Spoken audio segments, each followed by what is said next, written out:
President Trump is set to unveil a new Cuba policy directive today in Miami. Fox News can now confirm it will include strict enforcement of travel exemptions between the U.S. and Cuba. Commerce between American companies and Cuban businesses owned by its military and intelligence services would also reportedly be prohibited. The State Department will also create a special task force to help expand Internet access for Cubans. President Trump is reportedly expected to call for the release of Cuban political prisoners. Joining us right now to weigh in is the co-host of The Five, Juan Williams. Juan, good to see you. Good morning, Maria. What do you make of these changes to the Obama-era policy, really? The art of the deal, Maria, the art of the deal. I think that what we're seeing from President Trump is an attempt to put Cuba back on their heels and say, this is not going to be so easy to get the resumption of some kind of relationship with the U.S.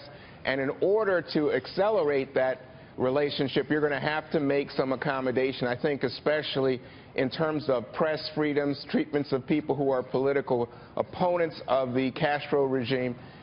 They want to see that before they're willing to allow the U.S., for example, the travel that you spoke about, the U.S. citizens to travel easily to Cuba to infuse money into the Cuban economy. You know, Juan, Steve Cortez here to look at the political angle to this. During the campaign, of course, we all heard that Florida was going to be the toss-up state. Turns out it wasn't all that hard for Trump to win. One of the reasons is he did exceedingly well among Cuban-American voters in South Florida. So do you think this is important politically as a promise kept to those Cuban voters who supported him? Wow, that's a tough one. I'll tell you why it's a tough one. Yeah, he won in that Cuban community, and again, it was a surprise to many people given some of the comments he had about immigrants, but not a surprise among older Cubans who really have, retained that anger at what happened way back with Fidel Castro in particular.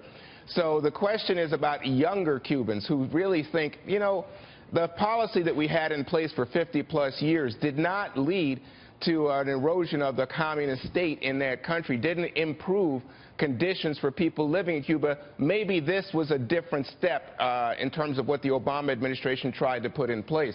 But I think in terms of that older generation, you're exactly right. I think they would see this as a promise kept. I'm not sure that President Trump, though, to be fair to him, is going all the way back. So we'll see how this works out. I do think it's about the deal making and about getting the new Castro, Fidel's brother, Raul, to say, I'm going to come to the table and try to give you some of what you're seeking in terms of more democratic attitudes and more economic freedoms. That's especially important for American businesses. And in terms of American businesses, Juan, it's not that much of a hardship if Trump does this. You've seen a lot of the airlines, for example, reducing and cutting the flights to Cuba because the demand from American tourists just has not materialized, not in the way that they expected. That's right, but I think that what you're hoping to see is, in fact, that as American business goes in there, as they develop the resorts, potentially casinos and the like. I mean, that's what Cuba was famous for in the day. Dagan, you're so young.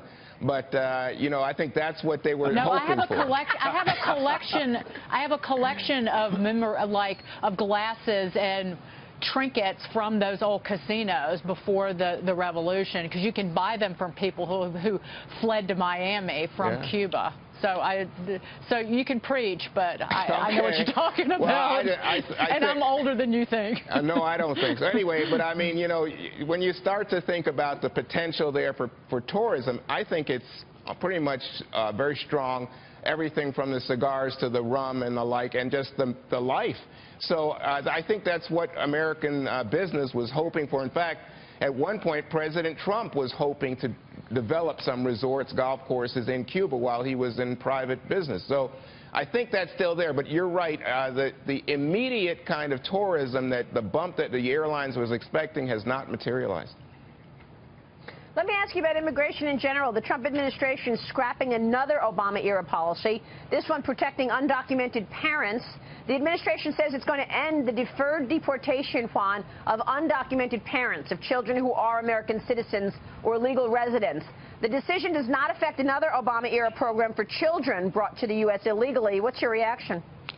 Well, this is a tough one. I think, again, you could put it under the the rubric of promises kept in terms of cracking down on immigration.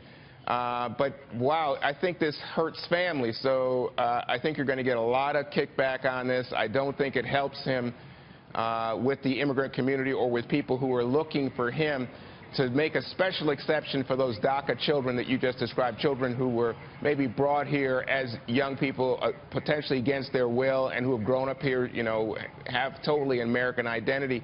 When you start to break up families, I do think it plays into the hand of the critics. Juan, good to see you. Thanks so much. We'll be watching what takes place this weekend. Juan Williams joining us in New York. Good to see you, sir. Enjoy.